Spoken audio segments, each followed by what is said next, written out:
Welcome back, wanderers of the Wild West. Today's story takes us deep into the heart of the frontier, a land where the sun scorched the earth. In the harsh deserts of New Mexico, the year was 1882, a time when justice rode on horseback and the line between law and lawlessness was often blurred by dust and gunfire. The city marshal and his deputies set out one fateful morning, riding hard across the plains. Their destination, the ranch of a powerful man named Randall Bragg. The marshal demanded that Bragg surrender two of his men wanted for murder, but Bragg, proud and unyielding, refused. The marshal stood firm, ordering his deputies to make the arrest. In an instant, Bragg's eyes hardened. His hand moved faster than thought. Gunfire split the air, and when the smoke cleared, the marshal and his men lay dead in the dirt, victims of cold defiance. Far from the chaos, two lawmen, Virgil and Everett Hitch, rode together through the wide frontier. They weren't tied to any one town or badge. They were lawmen for hire, men who restored order where civilization had failed. For over a dozen years, they had traveled side by side, bringing law to forgotten places and justice to men who thought themselves untouchable. Virgil, known for his steady hand and calm composure, was a gunfighter whose reputation reached far across the territories. Everett, his loyal partner, was a former West Point graduate who'd left the army in search of purpose. Their bond had been forged in blood. Everett had once saved Virgil's life in a deadly shootout, and from that day on, they'd become brothers not by blood, but by trust. Their next stop was a small, wind-blown town named Appaloosa. When they arrived, they were greeted by weary faces and trembling voices. The town leaders confessed that their once peaceful community had fallen under the control of Randall Bragg, a ruthless rancher whose men did as they pleased, stealing, harassing, and killing without consequence. The leaders begged Virgil and Everett to take charge and restore order, offering whatever payment they could manage. Virgil agreed, but with one firm condition: his authority would be absolute. He would make the laws, and the townsfolk would obey them. No questions, no interference. The council hesitated, worried about surrendering control of their town, but before they could argue further, a panicked woman rushed in. Bragg's men were tearing apart the saloon. Faced with no other option, the leaders signed Virgil's contract. The ink was barely dry before the two lawmen mounted up and rode to the saloon. Inside, Bragg's men were drunk, rowdy, and full of arrogance. Virgil stepped forward, calm as stone, and warned them to stop their chaos or face jail. The outlaws laughed in his face, claiming they didn't recognize him as marshal. Virgil gave them one final warning: draw your guns, and you die where you stand. They ignored him. In seconds, both Virgil and Everett opened fire. The room went silent, leaving only the smell of gunpowder and the echo of justice reborn.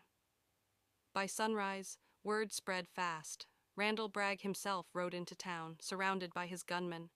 One of the townsmen ran to warn Virgil and Everett, who calmly waited in the saloon.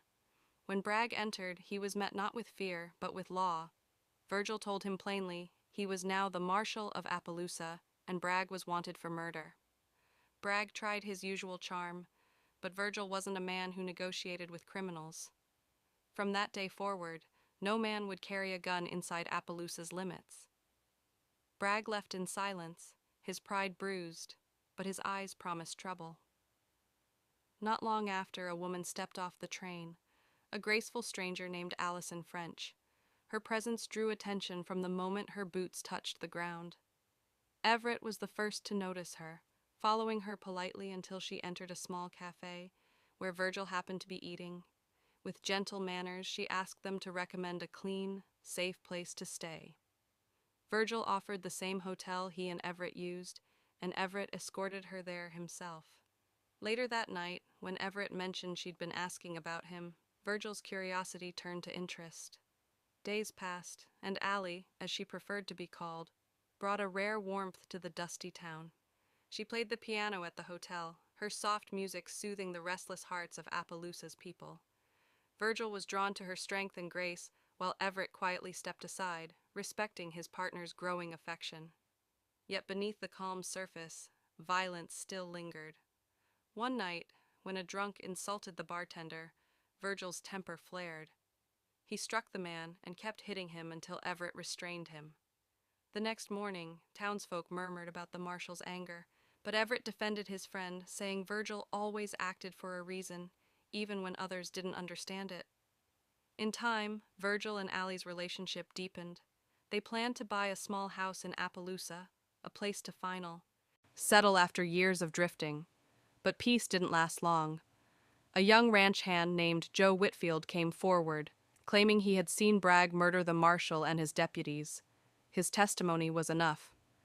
Virgil and Everett rode to Bragg's ranch, arrested him at gunpoint, and marched him back to town in irons. While Bragg sat behind bars awaiting trial, Virgil focused on building the home he had promised Allie. But she began to change, growing restless, impatient, and resentful of his long hours as marshal. When Everett visited to check on her, she tried to seduce him, whispering that she was lonely and neglected. Everett refused, reminding her that she belonged to Virgil. Angry and humiliated, she ordered him out. Minutes later, Bragg's men appeared, demanding their leader's release. Virgil stood firm, ready for battle, and with Everett's steady rifle behind him, forced the outlaws to retreat without bloodshed. Soon, the judge arrived, and the trial began. Joe Whitfield's words painted Bragg as a murderer beyond redemption. Bragg denied everything, twisting words to save himself, but the court saw through his lies. He was sentenced to hang in another city. As Bragg was being transported by train, trouble found them once more. The infamous Shelton brothers, hired killers with no allegiance but money, ambushed the train, holding Allie hostage and demanding Bragg's release. Virgil faced an impossible choice: uphold the law or save the woman he loved. In agony, he surrendered Bragg to spare her life. But once free, the Sheltons rode off with both Bragg and Allie, leaving Virgil broken and burning with rage. Determined to set things right, Virgil and Everett tracked them across the unforgiving desert. Days later, they found their camp near a river, but the sight crushed Virgil's heart.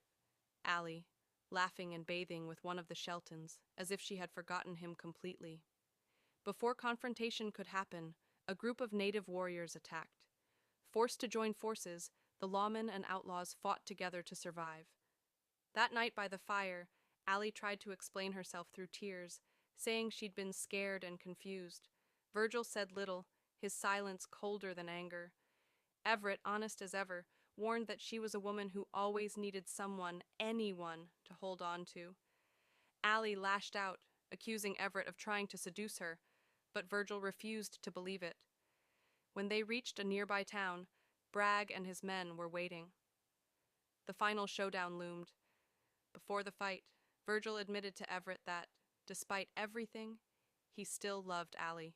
He described her as bright and full of life, a woman who lit up every room she entered, but not one meant for a settled life. Everett listened, knowing Virgil's words came from a heart too loyal to let go. At sunrise, the gunfight erupted in the stockyards. The corrupt local marshal, secretly allied with the Shelton brothers, turned the odds 4-2. Bullets screamed through the air. Virgil and Everett fought side by side until the dust cleared, both wounded, but alive. The Sheltons and the marshal lay dead. Bragg escaped once again, vanishing into the horizon. Time moved on. Virgil never fully recovered. His leg carried a permanent limp, and his heart bore scars deeper still. The house he built for Allie finally stood finished, though peace within its walls was fragile. In quiet moments, forgiveness lingered, but trust was gone. Then came shocking news. Randall Bragg had received a presidential pardon. It seemed impossible, yet it was true. The same man who had murdered lawmen, terrorized towns, and escaped justice now walked free, dressed in fine clothes, polished boots, and arrogance reborn. That evening, Bragg strolled into the saloon where Virgil, Everett, and Allie were having dinner. His smile was as smooth as ever, his tone calm and polite, pretending that the past no longer mattered. But Virgil met his gaze with cold fire. He told Bragg that no piece of paper could erase the blood on his hands. Bragg said nothing, just smiled faintly and walked away. As he did, everyone in the room felt the tension in the air, the unspoken promise that this story was not over. Because in Appaloosa, laws could be rewritten, pardons could be granted, but justice, real justice, would always come for those who thought themselves above it. And as long as Virgil Cole drew breath, that justice would never die. In the dust and silence of the West, some men carry badges, others carry guilt, but only a few carry both, and still stand tall when the smoke clears. That was Virgil Cole, a man of the old code, from a time when justice wasn't written on paper, it was written in the dirt. If you enjoyed this story, don't forget to hit subscribe, drop a like, and join me next time as we ride into another tale of loyalty, love, and law beneath the endless western sky. Until then, keep your aim steady and your word true.